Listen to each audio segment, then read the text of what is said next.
Tapos magsisave ka na lang ng music sa cellphone mo. Ayun nakasave mo, doon mo na lang siya i-play.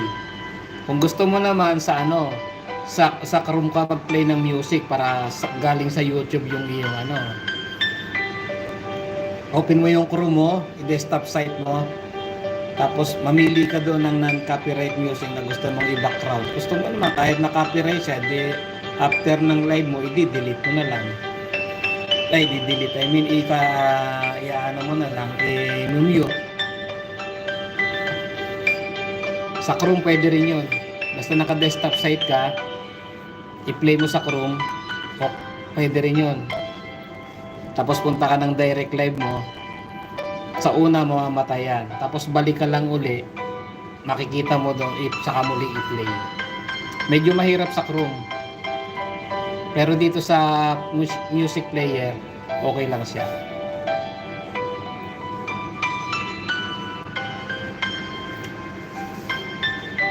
Okay, boss. Boss ka dyan. Hindi ako boss. Bossa boss. Hindi ako boss. Bossa-boss ako. Bossa-boss. Diba? O, ayan. O, tingnan mo. Kagaya nito. I-scroll ko tong titingnan ko. Papatayin ko music I-scroll ko lang siya pababa yung lang. Ko lang. So swipe ko lang pababa para makita ko yung player ko. Pero hindi nawawala. O ayan, kagaya nakaswipe ako pababa. Makikita ko yung sa taas sa kabilang nagpi-play siya. O, di ba? Pero hindi ako nawawala sa live. Pero dito sa live ko, natatakpan na yung mismong live. Pero dito sa monitor ko, ayan, hindi nawawala.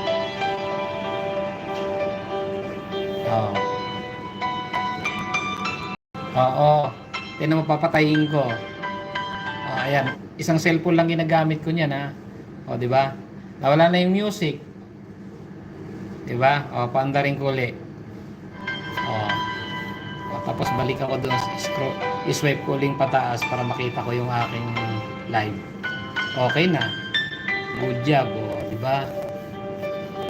Kasi kailangan natin minsan nag-i-explore tayo, hindi yung nag-contento na lang tayo na lagi na lang dalawang cellphone ang ginagamit pag may gustong background music. Pwede na rin yan, i-connect mo na lang siya sa kung meron ka sound card, i-connect mo na. Hindi mo na kailangan ng another source para doon ka kumuha ng music.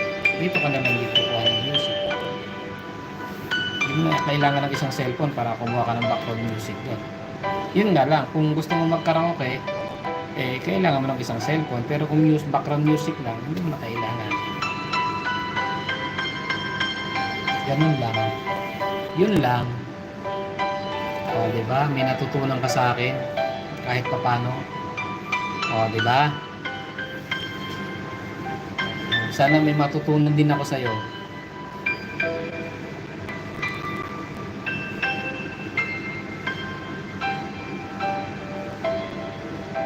Thank you, boss. Bossa boss. Hindi ako boss. Huwag mo akong tawagin boss. I hate that word, boss. Hate na hate ko yung salitang boss. Kasi marami mga Pilipino na mga boss. Gusto boss. Matututunan mo lahat ng kalokohan ko. Ayoko niyan. Oy, Madam Odi, may love shout out. And Eunice Aliado, may love shout out. Lagyan kita moderator, di ba? Ayan, Eunice, meron ka ng moderator. Thank you for coming. Ayan, sa mga bagong dikit dyan, bakas lang kayo para mabalikan ko kayo Ayan, ayoko ng kalokohan. Gusto ko yung may katotohanan. Mag-highlight ko para may upload ka na agad from this. Oo nga, pwede naman. Pwede mo mag-highlight sa direct. Pwede. Ayan. Kaso ang i-highlight ko, ganyan lang. Yan ang i-highlight ko, yung gitara. Sira na lang. Share na lang. Walang share. Hindi nga ako nag-aral para maging teacher. Tapos tawagin mo naman akong sir. Ayoko. May music naman